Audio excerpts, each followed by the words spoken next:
নমস্কার বন্ধুরা, ভালো আছেন তো আপনারা সবাই? বাধা পেরিয়ে লড়াই আর শিক্ষার অধিকারের গল্প বলল সুপার 30। আমি ঋত্বিক রোশনের সদ্য মুক্তিপ্রাপ্ত সুপার 30 সিনেমাটার কথাই বলছি।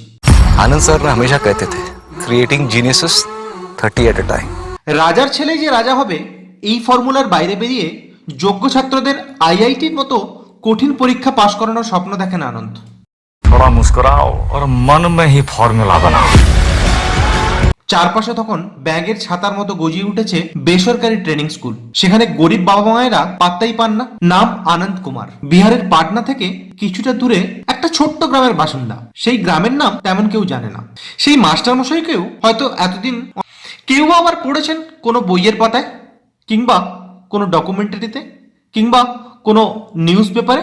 তবে ঋত্বিক রোশনের ছবি সুপার 30 দৌলতে এবার সেই অসম্ভবকে সম্ভব করে দেখানোর লড়াই, জীবনযুদ্ধে জিতে যাওয়ার লড়াই, এক মেধাবী, সৎ, পরিশ্রমী এবং সমাজের অর্থনৈতিক দিক থেকে পিছিয়ে পড়া মানুষের বন্ধু সুপার 30 জনক এই মাস্টার মশাইয়ের জীবনের কথা বড় পর্দায়। কেমন ছিল সুপার 30 আনন্দ কুমারের সেই বাবা পোস্ট অফিসের সামান্য কর্মী, তার অল্প বেতনেই কোনো রকমের সংসার চলে।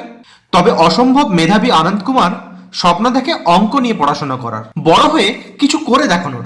অঙ্কই তার জ্ঞান, অঙ্কই তার নেশা, ভালোবাসা, সবকিছু। জীবনের প্রতিটি পদক্ষেপে অঙ্ককে খুঁজে বেড়ায় সে। তা সে প্রেমিকার সৌন্দর্যই হোক কিংবা প্রাত্যহিক কাজকর্ম। মেধাবী এই ছেলেটি কেমব্রিজ বিশ্ববিদ্যালয়ে পড়াশোনা করবার সুযোগও পেয়েছিল, কিন্তু যেতে পারেনি অর্থনৈতিক কারণে। বাবার টাকা ছিল না যে।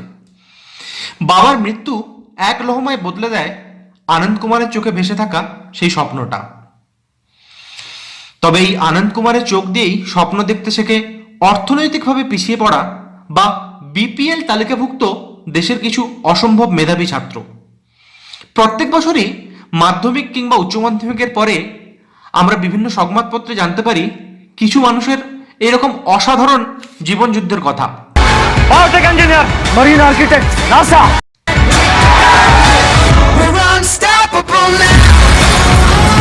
সংবিধান সকলকে জীবনযুদ্ধে লড়াইয়ের রসদটা তো পেয়ে যাবেন।